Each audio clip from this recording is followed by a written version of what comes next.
Yes, good evening, everyone. I am so glad that I was invited here on this platform. I will be talking about ADHD today और मैं कोशिश करूंगी कि ADHD जो काफ़ी complex हमको concept लगता है वो मैं आप लोगों को एक काफ़ी सिंपल तरीके से समझाऊं ताकि हमें ये भी पता चले कि ADHD होना एक्चुअली बुरी बात भी नहीं है. तो I will just share my screen.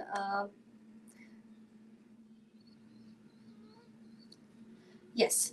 So ADHD जो हम जानते हैं, बेसिकली ADHD होता है attention deficit hyper activity disorder. ये बेसिकली एक ऐसा डिसऑर्डर है जिसे हम बेसिकली डिसऑर्डर कहते हैं, but let me tell you, because disorder word के साथ काफ़ी ज़्यादा स्टिग्मा आता है, तो disorder is actually it's not a bad thing to happen.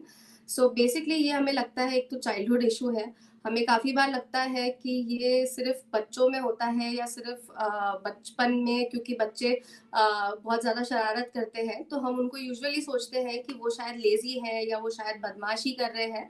पर क्योंकि उनका काफ़ी बार ये होता है कि बच्चों का पढ़ाई पे ध्यान नहीं लगता है, उनका पेरेंट्स के साथ थोड़ा सा आर्ग्यूमेंट हो जाता है या वो काफ़ी यहाँ वहाँ भागते रहते हैं, तो हम काफ़ी बार ये सारी साइंस इग्नोर कर देते हैं. बट यहाँ पे अगर हम बात करें, ADHD होता है 3 तरीके का. एक तरीके का होता है उसके बोलते हैं हम इनअटेंशन. इनअटेंशन में आता है जब एक बच्चा डेली फोकस नहीं कर पाता है, उसे काफ़ी ज़्यादा प्रॉब्लम होती है खासकर उन चीज़ों पे फोकस करने में जो कि काफ़ी ज़्यादा बोरिंग है उसके लिए. अब हम समझ सकते हैं कि पढ़ाई भले ज़रूरी है एक बच्चे के लिए, पर वो फिर भी एक छोटा सा बच्चा उसका इंपॉर्टेंस नहीं समझ पाता है, तो वो चीज़ें उसके लिए बोरिंग है. पर आप वही देखोगे कि उसी बच्चे को खेलने कूदने में उसका ध्यान बराबर लगता है. और पेरेंट्स हम देखेंगे यूजुअली बच्चों को यही बोलते हैं कि पढ़ाई करने बैठो तो तुम्हारा ध्यान नहीं लगता है, बाहर जाके खेलने बोलेंगे तो तुम तो दिन भर ड्राइंग कर लोगे, दिन भर खेल लोगे. दैट इज बिकॉज ये एक अटेंशन का इशू होता है. तो बहुत ज़्यादा इजीली बच्चे डिस्ट्रैक्ट हो जाते हैं. जैसे अगर आप देखेंगे कि बच्चों से अगर बात कर रहे हैं और पीछे अगर कोई और आवाज़ हो गई या पीछे कोई आ गया, तो काफ़ी बार हम काफ़ी बच्चे काफ़ी ज़्यादा डिस्ट्रैक्ट हो जाते हैं और हम सोचते हैं कि इसका ध्यान लगाने में बहुत ज़्यादा प्रॉब्लम है. और काफ़ी बार हमें लगता है कि वो बहुत ज़्यादा डे ड्रीमिंग करता है या मतलब seems to be very lost during conversations. और हम काफ़ी बार बच्चों को ये बोल के डांट देते हैं कि ये तुम जानबूझ के कर रहे हो, तुम सुनना नहीं चाहते हो. पर जैसे कि हमने बोला, ADHD is a neurodevelopmental disorder. तो न्यूरो डेवलपमेंटल डिसऑर्डर बेसिकली ये होता है कि हमारे, one second, I just show it. Yes, neuro developmental disorder वो होता है जो काफ़ी ज़्यादा हमारे ब्रेन के फंक्शंस को इम्पैक्ट करता है, particularly during the early childhood. Neuro developmental disorder है मतलब इस चीज़ का एज सच कोई क्योर नहीं है. तो डिसऑर्डर जो होता है वो काफ़ी अलग अलग हमारे लाइफ के एरियाज में इम्पैक्ट करता है. बट अगर हम सिर्फ ब्रेन की बात करें, क्योंकि मैं पहले एडल्ट ADHD पे पहुंचने से पहले मैं समझाना चाहती हूँ कि ये एक्चुअली इसका इम्पैक्ट क्या होता है.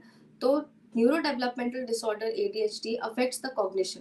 कॉग्निशन मतलब जो भी ब्रेन फंक्शंस होते हैं, जैसे एक इंसान सोचता है या सीखता है या जो भी वो मेमोरी प्रोसेस करता है या इंफॉर्मेशन प्रोसेस करता है. दूसरा होता है इमोशनल रेगुलेशन. मतलब इमोशनल रेगुलेशन जो खैर हम काफ़ी एडल्ट से भी नहीं हो पाता है, पर वो तो बच्चे हैं, उनको इसमें एक्स्ट्रा ज़्यादा डिफिकल्टी होती है क्योंकि वो अपनी फीलिंग्स मैनेज नहीं कर पाते हैं. उनका रिएक्शन जो होता है सिचुएशंस पे, उस पे वो एक्यूरेट तरीके से रिस्पॉन्ड नहीं कर पाते. तीसरा होता है बिहेवियरल, कि जैसे हम बड़े हो जाते हैं तो हमें समझ में आती है काफ़ी चीज़ें कि अपने एक्शंस कंट्रोल करने चाहिए, या हमें यहाँ पे फिलहाल हम मीटिंग में हैं तो हमारा ध्यान लगाना ज़रूरी है और हमको जो भी सोसाइटल नॉर्म्स हैं वो सारे फॉलो करने चाहिए. तो ये भी काफ़ी ज़्यादा इम्पैक्ट होता है उन लोगों में जिनको ADHD है. फिर आता है सोशल स्किल्स. मतलब आप किस तरीके से दूसरे लोगों से, अपने आसपास के, चाहे वो आपके पीयर्स हो गए या आपके फैमिली मेंबर्स हो गए, आप उनके साथ कैसे इंटरेक्ट करते हैं, ये न्यूरो डेवलपमेंटल डिसऑर्डर ये सारी चीज़ें अफेक्ट करता है. तो अब अगर हम सिर्फ ADHD की बात करें तो जैसे मैंने कहा कि 3 टाइप के होते हैं. इन अटेंशन, जिसमें उनको काफ़ी ज़्यादा फोकस करने में, अटेंशन में प्रॉब्लम होती है. अब एक काफ़ी कॉमन सवाल जो मुझे बहुत सारे पेरेंट्स पूछते हैं कि अगर इन अटेंशन है तो क्या मतलब हम बच्चे को ज़्यादा अटेंशन नहीं दे रहे हैं, क्या वो बच्चे को हम मतलब अपना सब काम छोड़ के हम घर में बैठे और उसको पूरा अटेंशन दे, तब क्या ये ठीक हो जाएगा. तो ये इन अटेंशन जो है, ये पेरेंट्स अटेंशन नहीं दे रहे हैं, ये उससे कोई रिलेटेड नहीं है. ये इनअटेंशन वो है कि बच्चा खुद अटेंटिव होकर ध्यान नहीं लगा पा रहा है चीजों पे, तो वो काफी इजीली डिस्ट्रैक्ट हो जाता है। दूसरा टाइप होता है हाइपर एक्टिविटी, जो कि हमें बहुत कॉमनली दिखता है बच्चों में। चीजों को लेके फिजिट करना, कि आप होमवर्क करा रहे हैं या पढ़ाई करा रहे हैं तो उसके हाथ में पेन है या कुछ है जिससे वो कंटिन्यूसली खेल रहा है, या अपने हाथों से खेल रहा है, या बैठे बैठे उसका ध्यान नहीं लग पा रहा है, या वो काफी लंबे समय तक एक जगह बैठ नहीं पाता है बच्चा। बहुत ज्यादा बार ये भी होता है कि हमको ऐसा लगता है बच्चा बहुत ज्यादा बातें कर रहा है या इंटरप्ट कर रहा है, और हम काफी बार उसे अनफॉर्चुनेटली बदतमीज बोल देते हैं कि इसको कहाँ क्या बोलना चाहिए उसकी समझ नहीं है, या वो दूसरों को इंटरप्ट करता है, बोलने नहीं देता है। पर ये एक चीज समझने की जरूरत है कि बदतमीजी जो होती है वो एक थोड़ी अपनी जगह होती है। ये जो दूसरी चीज है which is interrupting others because of hyper activity. अब हाइपर एक्टिविटी का एक सबसे बेसिक एग्जाम्पल जो मैं आप लोग को दे सकती हूँ, जो आई थिंक एडल्ट समझेंगे, कि आप लोगों में से आई एम श्योर जो लोग जिन्होंने स्कूल में या कॉलेज में ज्यादातर पढ़ाई करी होगी, तो जब हम कॉफी पीते हैं काफी ज्यादा, तो आप नोटिस करोगे कि सडनली नींद चली जाती है, हमारा एकदम अटेंशन प्रॉपर हो जाता है, and suddenly we feel that there is a lot of energy in the body. अब now us as adults we know कि अभी हमने कॉफी पिया है, हमको पता है कि हम यहाँ इवन दो काफी ज्यादा एनर्जी आ रही है बॉडी में, हम उठ के यहाँ वहाँ भागने नहीं लगेंगे। बट ये समझ बच्चों में होती नहीं है। तो ये हाइपर एक्टिविटी जो सीधा ब्रेन से आ रही है, उसको वो चीजें समझ नहीं आ रही कि इस एनर्जी का करना क्या है। Hence, it results in talking excessively, interrupting others, running or climbing, even in inappropriate situations. हम काफी बार मॉल्स में जाते हैं या शॉपिंग की जगहों पे जाते हैं, हम देखते हैं कि बच्चे बच्चे काफी बार टैंट्रम्स थ्रो करते करते वो यहाँ लेट जाते हैं जमीन पे, कि कुछ खरीद के नहीं दिया, या यहाँ वहां भागने लग जाते हैं, और हम बहुत परेशान हो जाते हैं कि इस बच्चे का करेंगे क्या। पर ये सारी काफी ज्यादा हिडन साइंस हो सकती है एडीएचडी की। तीसरा होता है इम्पल्सिविटी। ये होता है acting without thinking about consequences. हम अब जब बड़े हो गए हैं तो हम काफी बार सोच सकते हैं कि कॉन्सिक्वेंसेस क्या होंगे, अगर मैं इस वक्त ये बिहेव करूं तो इसका कॉन्सिक्वेंस क्या हो सकता है।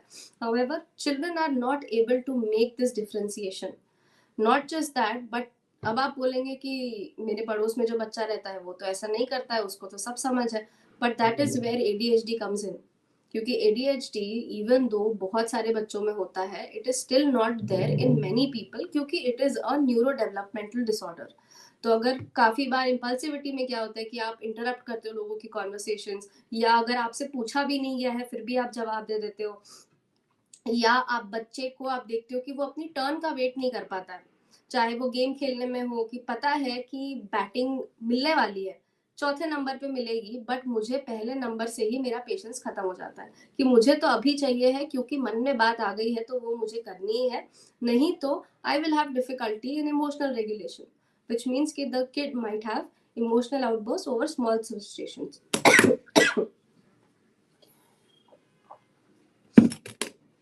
अब ये एडीएचडी काफी बार मिस इंटरप्रेट हो जाता है, एंड आई एम श्योर ये पेरेंट्स भी करते हैं जाने अनजाने में, टीचर्स भी कर देते हैं, और ये मैं ये नहीं कहूंगी कि हमारी गलती है, ये basically it's our lack of awareness.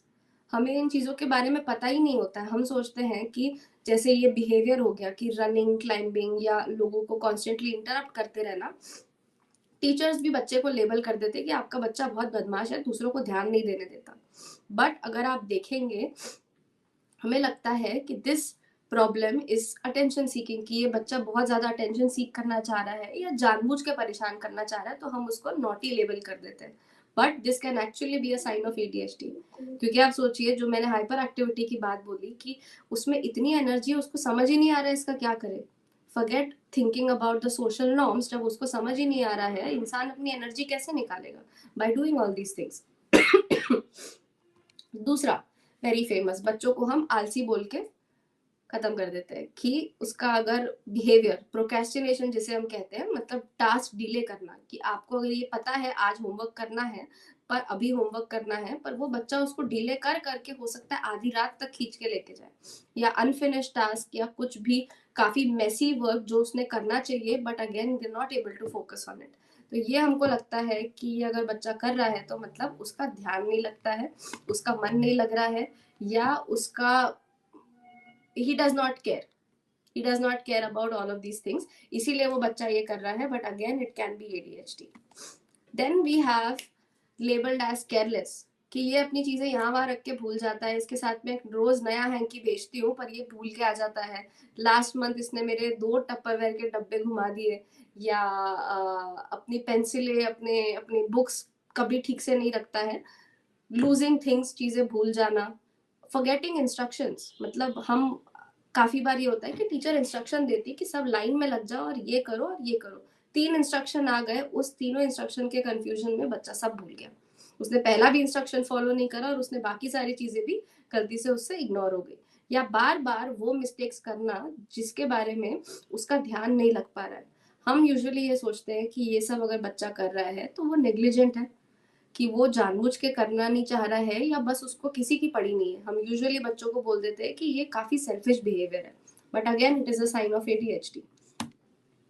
Then हम बच्चे को बोलते हैं कि इसमें टीचर्स का, बच्चे पेरेंट्स काफी बार पेरेंट टीचर मीटिंग में जाके बोलते हैं कि हमारे बच्चे में दिमाग बहुत ज्यादा है पर बस उसका कुछ करने का मन नहीं करता है, अनमोटिवेटेड रहता है, जिसके हमें ऐसा लगता है बिकॉज ही और she might avoid doing complicated task, या शायद होमवर्क में स्ट्रगल करते हैं, तो हम सोचते हैं कि इसका शायद इंटरेस्ट नहीं है या ये जानबूझ के बात नहीं मानना चाह रहा है, but again it can be a sign of ADHD. ये सारी चीजें लेट मी टेल यू बच्चों में जनरली भी काफी कॉमन रहती है, इसीलिए एंड में मैं इस चीज के डायग्नोसिस पे आऊंगी कि इसका डायग्नोसिस कैसे होता है, वहां हमें ये पता चलेगा. But let me tell you ये सारी चीजें नॉर्मली भी जिन बच्चों को ADHD नहीं होगा, कभी ना कभी थोड़ा बहुत in small quantities they also do it in their life. फिर हम बोलते हैं कि हमारा बच्चा बहुत ज्यादा ओवर इमोशनल है, बात बात पे उसके आउटबर्स्ट आ जाते हैं, वो अपने इमोशन संभाल नहीं पाता है, गुस्सा आता है तो किसी दूसरे बच्चे को मार देता है, या उसका हाथ उठ जाता है, या वो टैंट्रम्स करने लगता है, या आजकल मैंने नया सुना है कि बच्चा खुद को मारना शुरू कर देता है. सो दिस क्विक फ्रस्ट्रेशन या जो एक्सट्रीम रिएक्शन आते हैं कि उसको कोई चीज खरीद के देने से मना करा और इतना एक्सट्रीम रिएक्शन आया, हम यूजुअली सोचते हैं कि या तो ये बहुत ज्यादा सेंसिटिव है या इसे बहुत ज्यादा अटेंशन सीख करने की आदत है. बट अगेन जैसे मैंने बताया था कि ADHD में एक सबसे बड़ी जो प्रॉब्लम होती है वो होती है इमोशनल रेगुलेशन की, विच मीन्स कि जो इमोशंस हम रेगुलरली रेगुलेट कर पाते हैं, कि मम्मी ने नहीं बोला है तो उसका मतलब क्या है, मुझे बुरा लग रहा है तो how do I regulate that, वो सिंपल चीज बच्चे से हो नहीं पाती है. बट अब एक सवाल ये आता है कि वाई माई चाइल्ड, मेरे बच्चे को ही क्यों हुआ ADHD, या मैंने ऐसा क्या करा, मैंने तो अपनी जॉब छोड़ दी थी, या मैं तो अपने काम के बाद सारा टाइम बच्चे को देती थी, तो इसको ADHD हुआ कैसे, और ADHD हुआ तो इसको ठीक कैसे करेंगे. तो let me tell you ADHD जितना हमने टैबू बना के रखा है उतना बड़ा वो है नहीं. And this I can tell you because ADHD first of all it's a complex condition, और उसका कोई एक कॉज नहीं होता है. हम ऐसा नहीं बोल सकते कि माँ बाप ने ध्यान नहीं दिया इसलिए ADHD हुआ, because it is a neurological thing, which means वो काफी ज्यादा जेनेटिक फैक्टर्स से भी हो सकता है, विच मीन्स कि ADHD is very much hereditary, कि अगर बच्चे को हेरिडेटरी है तो 99% चांस है कि पेरेंट्स में से किसी ना किसी एक को जरूर होगा ही ADHD. बिकॉज ADHD जैसे हम बाकी मेंटल हेल्थ डिसऑर्डर्स देखते हैं, this is not as concerning, but अगर हम इसको सही तरीके से मैनेज करें तो ये काफी हद तक मैनेज हो सकता है. अब ADHD, जस्ट अ सेकेंड, अब ADHD को अगर हम देखें इन एडल्ट्स, तो ADHD does not cure itself. ADHD is not something कि आप उसको medications लेके या lifestyle changes करके या बच्चे को ज़्यादा attention देके ADHD कहीं जाता नहीं है. अब जैसे कि मैंने बोला कि ये जो सारे symptoms दिख रहे थे बच्चे में जो ADHD होने के, all those symptoms usually get misunderstood कि ये बच्चा बदमाशी कर रहा है या इस बच्चे को ध्यान नहीं लगाना है, एंड ये बोल के हम यूजुअली इग्नोर कर देते हैं. And teachers also say usually ये काम टीचर्स ऑब्जर्वेशन का होता है कि टीचर ऑब्जर्व करके बताए कि अच्छा आपका बच्चा इस तरीके से अलग बिहेव कर रहा है. बट यूजुअली अस एज पेरेंट्स और as teachers we tend to ignore this, because हमको लगता है बच्चा है ये तो ऐसा करेगा ही, बड़े होते होते ये चीज ठीक हो जाएगी. और आप देखेंगे तो जहां तक कि ये चीज ठीक भी हो जाती है, पर प्रॉब्लम ये है कि इट्स जस्ट दैट कि जैसे जैसे बच्चा बड़ा होता है वो थोड़ा सा अपना बिहेवियर टोन डाउन करना शुरू कर देता है. तो ऐसा नहीं है कि बच्चा अगर चेयर पे टेबल पे यहाँ वहाँ दौड़ रहा है तो वो बड़ा होने के बाद 20 साल का होने के बाद भी अगर टेबल चेयर पे दौड़ रहा है तो ही हम उसको एडीएचडी बोलेंगे, नहीं। बड़े होने के बाद उसका एडीएचडी वैसा का वैसा ही रहेगा, इट्स जस्ट दैट वो हमको दूसरे तरीके से दिखेगा।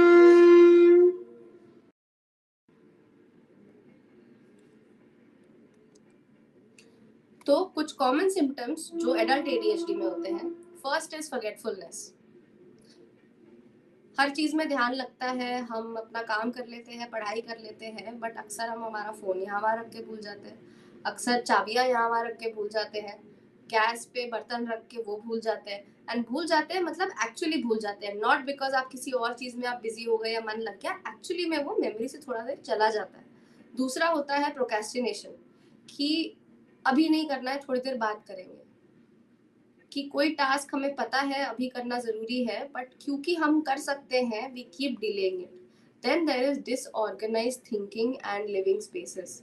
डिसऑर्गेनाइज्ड थिंकिंग मतलब, मैं अगर किसी एडल्ट को एडीएचडी है तो आप देखेंगे यूजुअली अगर कोई व्यक्ति अपने कॉन्वर्सेशंस में आप देखेंगे 4-5 स्टोरीज उसकी एक एक करके खुल जाती है, कि उसने बात बतानी शुरू करी थी अपने कॉलेज के बारे में, वहां से लेकर वो दूसरे देश की बातें कब करने लग गया, आपको लिंक नहीं समझेगा उस चीज का। तो हमको लगता है कि ये काफी ज्यादा डिसऑर्गेनाइज थिंकिंग है। But let me do the big reveal that I also have ADHD. और अनफॉर्चुनेटली मेरा भी डायग्नोसिस एडल्टहुड में ही हुआ। बचपन में ये सारी चीजें मेरे साथ होती थी, of course not table chair पे चढ़ना भागना, but I had my own version of it. But वो सारी चीजें इग्नोर हो गई क्योंकि ज्यादा अवेयरनेस भी नहीं थी उस time. But now when I got diagnosed with ADHD, I realised कि ये सारी चीजें मेरे साथ बचपन में भी होती थी और अभी भी होती है। And let me tell you कि जैसे मैंने कहा कि जो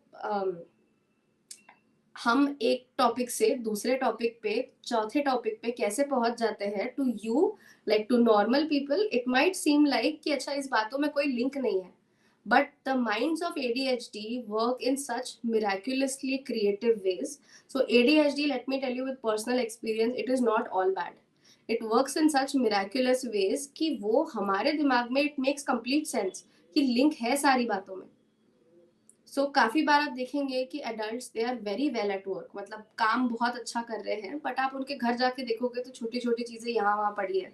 My mother used to always complain कि मतलब कितनी ज्यादा गंदगी में रहती है ये, कि मतलब फ्लोर पे सामान है। Much until I grew up, मतलब I became an adult until like 2021 my house and my living space used to be like that, क्योंकि वो अनऑर्गेनाइज्ड स्पेस में भी हम कहीं ना कहीं एक ऑर्गेनाइजेशन ढूंढ लेते हैं अपना। एंड नॉट टू मेंशन कि मतलब आप जैसे जमीन पे देखेंगे काफी सारा सामान पड़ा है, यूजुअली मदर्स को काफी ज्यादा चिड़चिड़ होती है इस बात से कि अरे ये अपना कमरा साफ क्यों नहीं कर लेता है, और किसी दिन आके मदर साफ कर देगी और वो बच्चा बहुत गुस्सा हो जाएगा कि आपने मेरा सामान छुआ क्यों।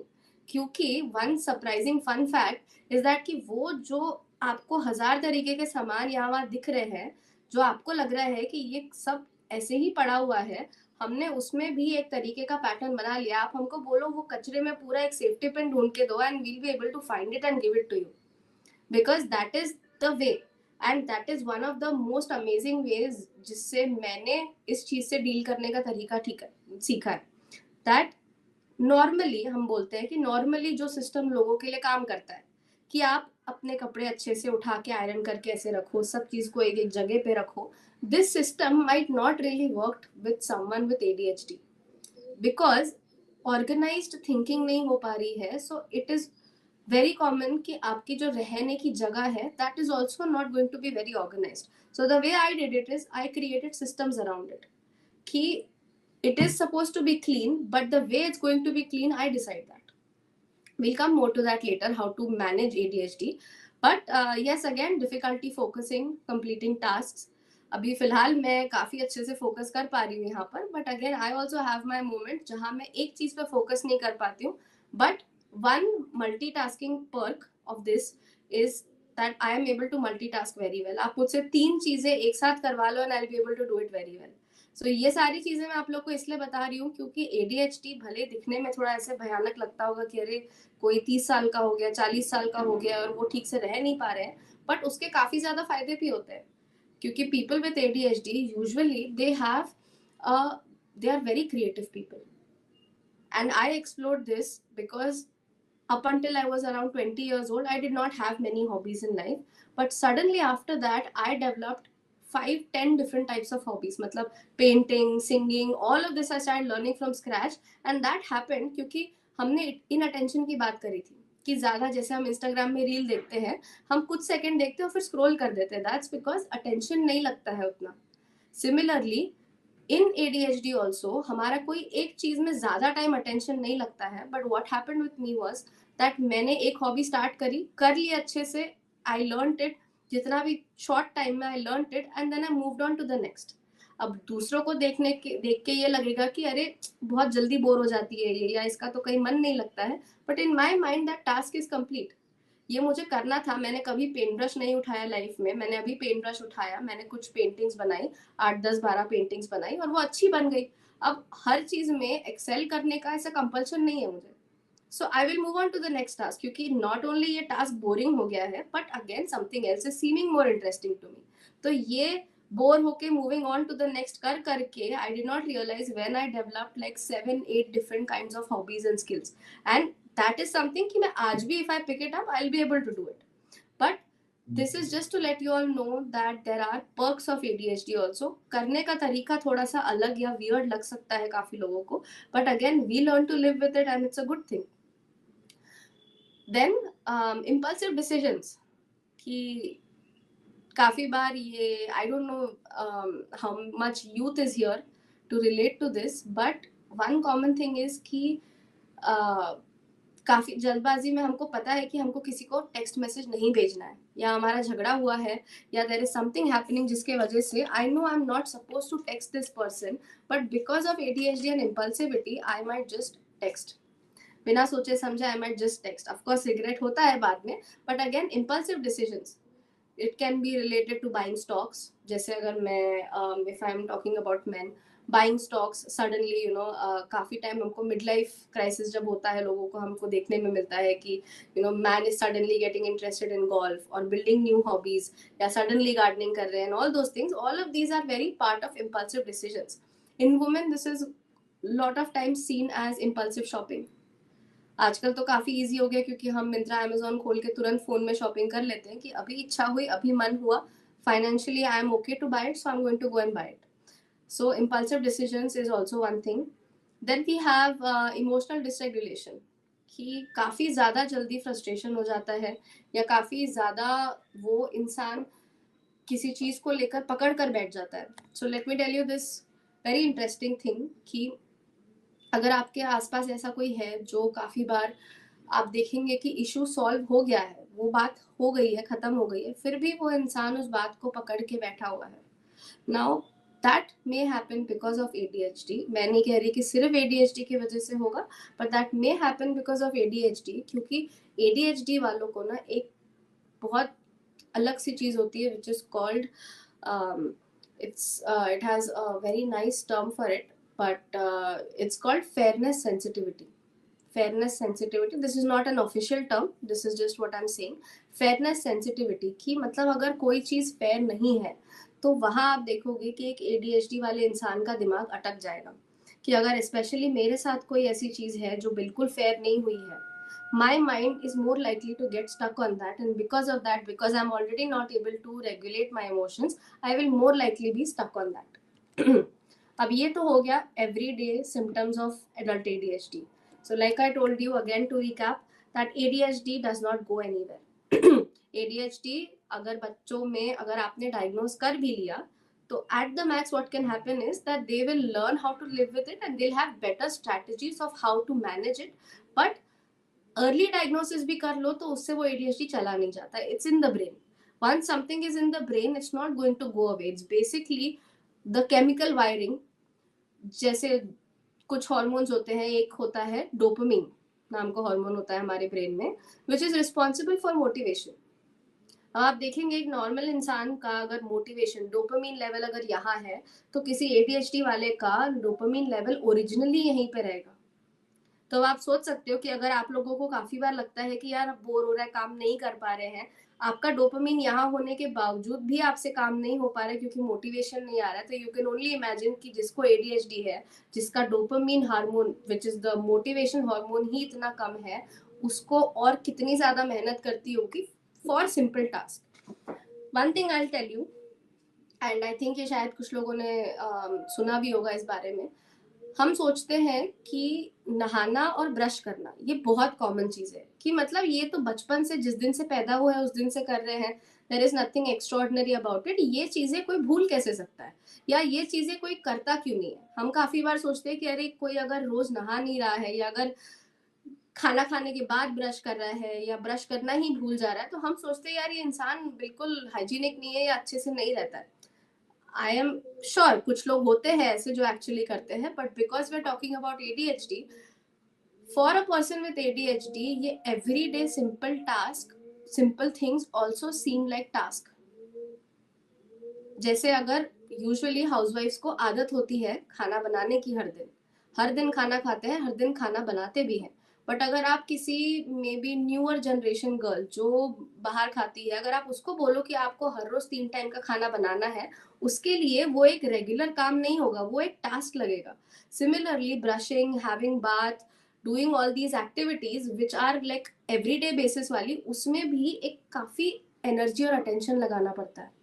तो जो काम नॉर्मली लोगों से बिना सोचे समझे या बिना किसी थॉट के हो जाते हैं, उठे ब्रश कर लिया नहा लिए हो गया खत्म, उसमें दिमाग नहीं लगाना पड़ा, for a person with ADHD उसको बहुत थॉट लगाना पड़ता है। For a person with ADHD all of this is a very complex process, कि अच्छा गीजर लगाओ, फिर टावल लो, फिर कपड़े कौन से पहनने हैं सबसे ज्यादा वो प्रॉब्लम, कपड़े निकालो, फिर कपड़ों को एक रखो एक जगह, आयरन करना होगा तो again one more mess, and then all of this process करके फिर जाओ नहाओ, all the procedures of taking bath, body wash,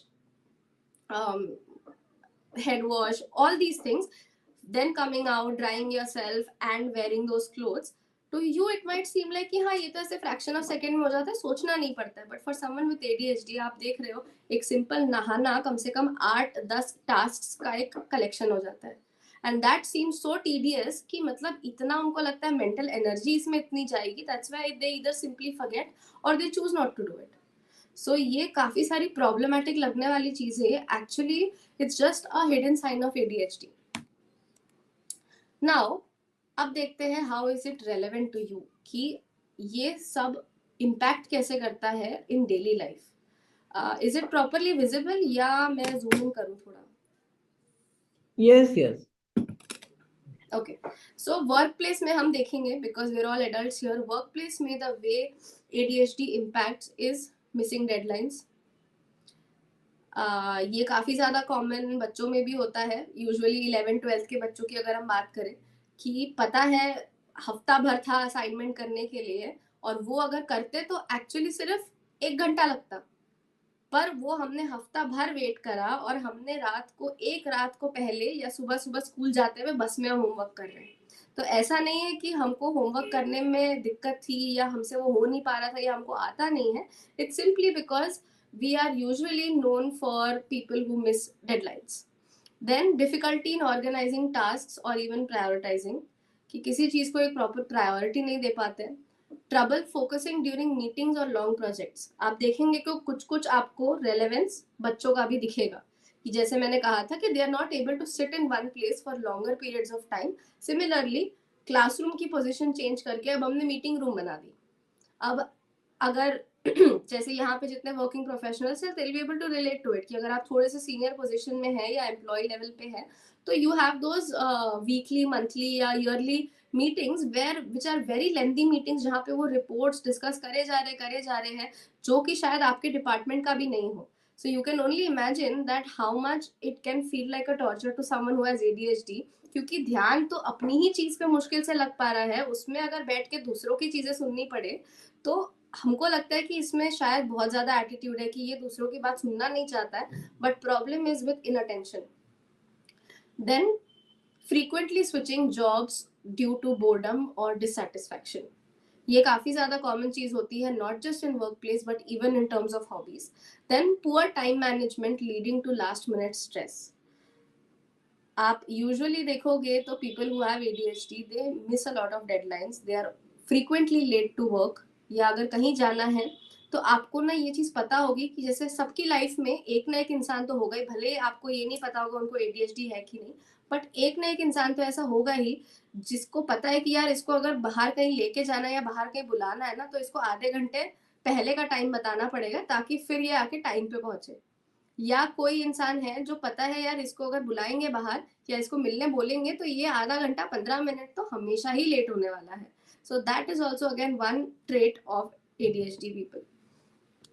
then we have, अब घर में how does all of this impact at home? Difficulty because messy और cluttered living, काफी ज्यादा सामान कलेक्ट कर लिया है, अब उस सामान का करना क्या है पता नहीं, तो सब यूजुअली यहाँ पड़ा रहता है क्योंकि इंटरेस्टिंगली खरीदने की इच्छा हो रही है, attention, quickly we get bored, so हमारा अटेंशन यहाँ आ जाता है, हमको लगता है ये भी अच्छा है वो भी अच्छा है, बट अब सारा सामान लाके घर में रख दिया है तो usually it becomes like a messy और cluttered space. Then difficulty maintaining routine, जैसे मैंने नहाना और ब्रश करना बहुत बेसिक चीज जो है उसके बारे में बताया। अब आपको लगेगा कि यार आप घर में रहते हो तो साफ सफाई रखनी चाहिए, खाना बनाना चाहिए, but like I told you आप उस एक टास्क को ब्रेक डाउन करेंगे तो उसमें 10 टास्क आ जाते हैं। So cooking is not just as straightforward. Cooking is a mixture of 10-15 different things that you have to do, which just seems so overwhelming. इसीलिए तुरंत फोन उठाया, जोमेटो करा and it's done. Then forgetting bills, bill भरना या important date, usually they need some big reminder कि अच्छा actually बार बार क्रेडिट कार्ड वालों का कॉल आ रहा है, ऐसा नहीं है कि पैसे नहीं है हम भर नहीं पा रहे हैं, बार बार कॉल आ रहा है, it's because we usually forget to pay the bills on time. Then struggling to manage family schedules and commitments, work life balance जिसे हम कहते हैं, वो भी काफी ज्यादा टाइम डिफिकल्ट हो जाता है for people of with ADHD to deal with. Then feeling overwhelmed with responsibilities, like I told you कि एक एक छोटी छोटी चीज जो इतनी ज्यादा कॉम्प्लिकेटेड लग जाती है, कैन यू इमेजिन अगर ये एक चीज ऐसी अगर उनको हमने चार चीजें एक साथ दे दी तो naturally they will have lot of overwhelming emotions, how to deal with so much responsibility. Then relationships, this is the most interesting part, क्योंकि काफी लोग मुझे पूछते हैं कि मेरे पार्टनर को एडीएचडी है या मुझे एडीएचडी है तो क्या इससे मेरे रिलेशनशिप में फर्क पड़ रहा है? So definitely because of ADHD in relationships miscommunication हो सकता है काफी बार, क्योंकि डिसऑर्गेनाइज थॉट्स, मुझे यहाँ पे कोई बात लग रही है, I am not able to organize those thoughts in my mind, I am not able to regulate my emotions. Because of that, I am not able to communicate them very well. Then, because of that, I might have emotional outbursts. A person with ADHD will have difficulty controlling frustration. Their partner might feel neglected or unimportant क्योंकि like I said, short attention span, तो यहाँ वहाँ easily ध्यान चला जाता है. They might, ये usually मैं बता रही हूँ टिपिकली आदमियों का एग्जाम्पल या लड़कों का एग्जाम्पल होता है, लड़के गेम खेलने में दिन दिन भर लग जाते हैं। आई एम नॉट सेइंग कि सिर्फ जिनको एडीएचडी है वही बैठ के गेम खेलते हैं, but this can be one of the traits कि आप कोई चीज में अगर कर रहे हो, because hyper focus is also one of the symptoms of ADHD. अब you see there are two contradicting things, एक जगह हमने बोला कि इन अटेंशन है, अटेंशन नहीं लगता है, और दूसरी जगह हम बोल रहे हैं कि हाइपर फोकस भी है, कि कोई चीज करने बैठ गए तो आप उनको 7-8 घंटे उठा नहीं सकते हो अगर कोई चीज उनके इंटरेस्ट की है तो। सिमिलरली आप देखोगे कि ये बच्चा जो क्लास में 5-10 मिनट आधा घंटा भी आराम से शांति से बैठ नहीं पाता है, आप उसको वीडियो गेम दे दो, वो 8 घंटे जगह से उठेगा नहीं, खाना खिलाओगे वो यहाँ बाइट भर के रखेगा but he will not move, he will keep playing it. So this is one of the contradictions of ADHD where a partner might feel neglected in relationships.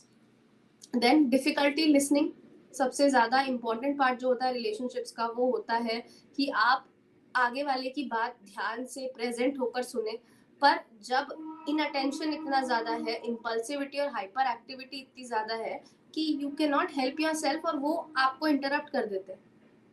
तो ये सारी चीजें जो हमको लगता है कि अरे यार इसको सुनने में इंटरेस्ट ही नहीं है, हो सकता है कि शायद उसको हो इंटरेस्ट सुनने में, but because of ADHD that person is not able to control that thoughts and again struggle to balance relationship with personal goals, कि वर्क लाइफ बैलेंस नहीं हो पा रहा है या काम ज्यादा हेक्टिक हो गया है तो रिलेशनशिप पे इम्पैक्ट पड़ रहा है, रिलेशनशिप ज्यादा इम्पैक्ट हो गया है अगर कुछ स्ट्रेस चल रहा है तो काम में तकलीफ हो रही है and vice versa.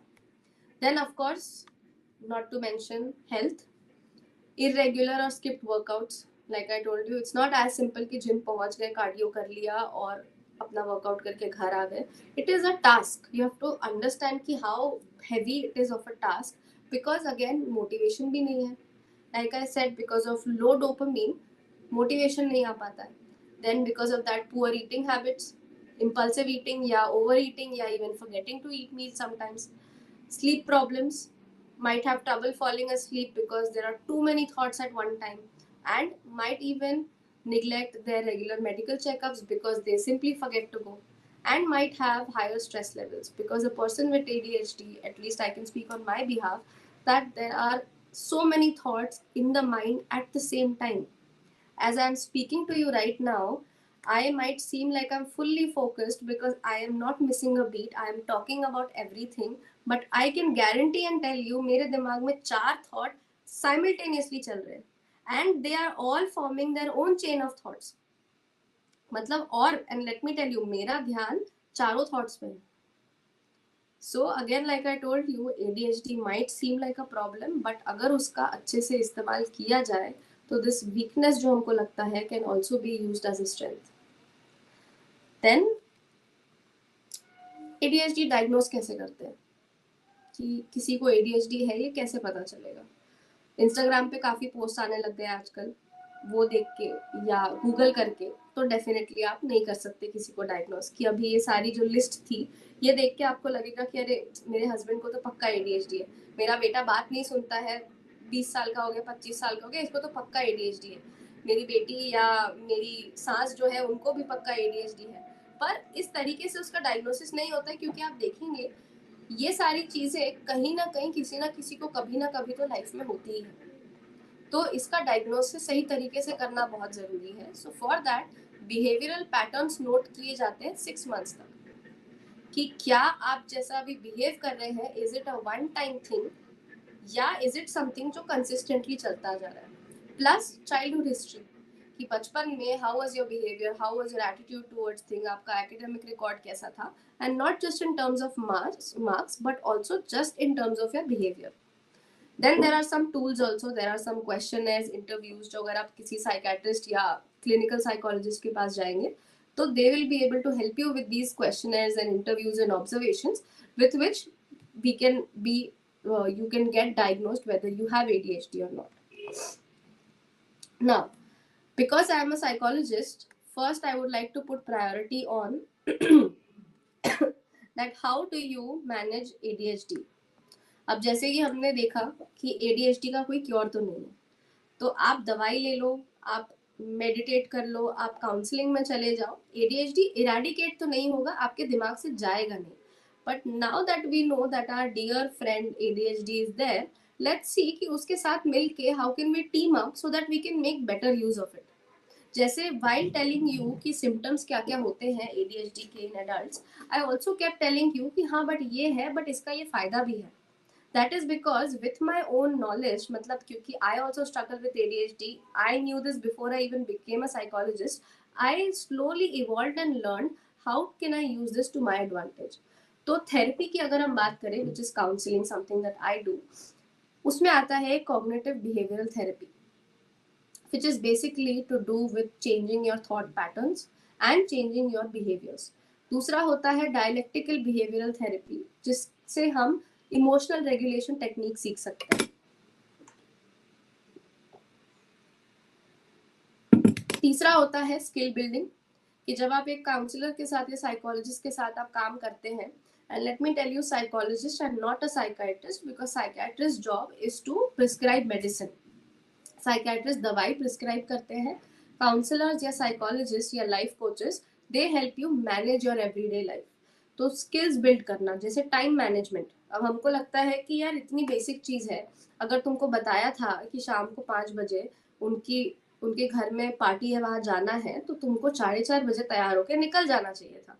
But you see this is so many pieces of information जिसके वजह से 4:30 कब बज गए, they forgot that. On top of that, क्योंकि दिन भर निकल गया है, तो दे इवन फॉरगॉट कि 5 बजे कहीं जाना है. So I'll tell you a few skills towards the end जो आप खुद से कर सकते हैं if you or someone you know has ADHD. ये हो गया थेरेपी से लेके. Second is self intervention. Now what can you do?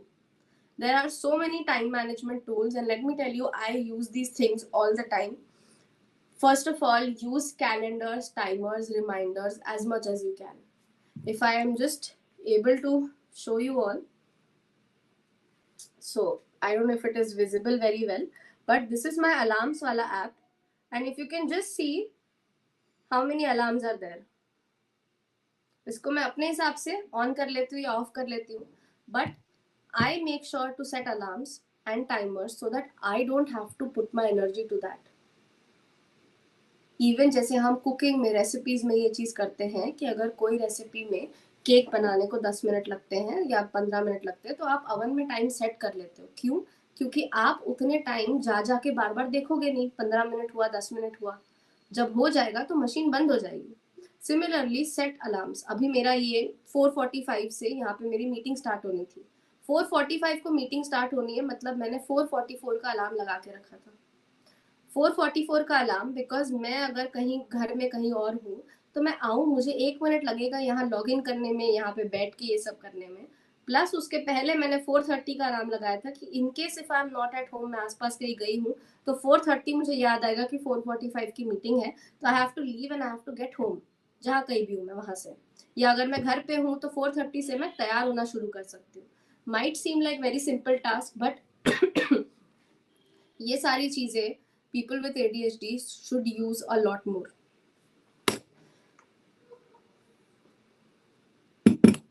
Then break down the tasks into smaller steps. I have मैं एक्चुअली जहाँ बैठी हूँ मेरे सामने काफ़ी बड़ा एक वॉल है जिसपे मैंने अपने सारे टास्क लिख के रखे हैं. सो एक टास्क है, for example, that I have to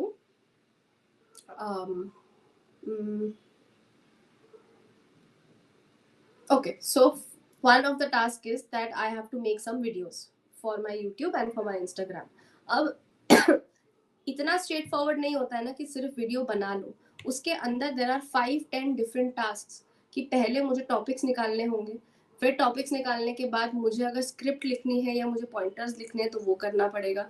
then मुझे वीडियो रिकॉर्ड करना है तो उसका सेटअप प्लान करना पड़ेगा. देन अगर मुझे ये करना है तो मुझे यूट्यूब पे डालना है तो उसके लिए एक अच्छा डिज़ाइन पोस्टर बनाना पड़ेगा. देन मुझे वो एक्चुअली रिकॉर्ड करना पड़ेगा, देन एडिट करना पड़ेगा, एंड देन उसको यूट्यूब पे अपलोड करना पड़ेगा, एंड देन फाइनली मुझे उसके छोटे छोटे वीडियोस अगर यहाँ वहाँ कहीं इंस्टाग्राम पे डालना है तो ये करना पड़ेगा. यू कैन सी कि एक सिंपल टास्क जो हम अपनी टू डू लिस्ट पे लिख देते हैं, मेक वीडियो, वो टास्क 7 प्रॉपर स्टेप्स में डिवाइड हो सकता है.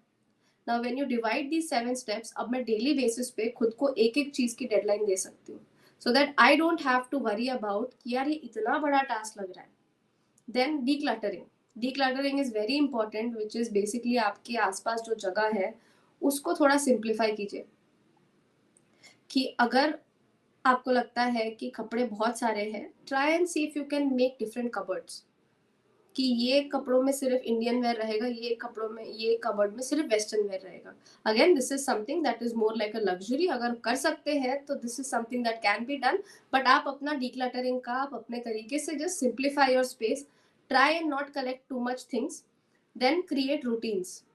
Now routine is something that most people with ADHD हैव प्रॉब्लम्स विद, क्योंकि एक फिक्स्ड शेड्यूल को फॉलो करने में बहुत ज़्यादा प्रॉब्लम होती है. सो try and create these systems using calendars, timers, to-do list, ये सारी चीजें which can regularly remind you कि what all tasks you have to do, so that आप एक fixed schedule follow कर पाए, so that mind में वो एक pattern बन जाता है.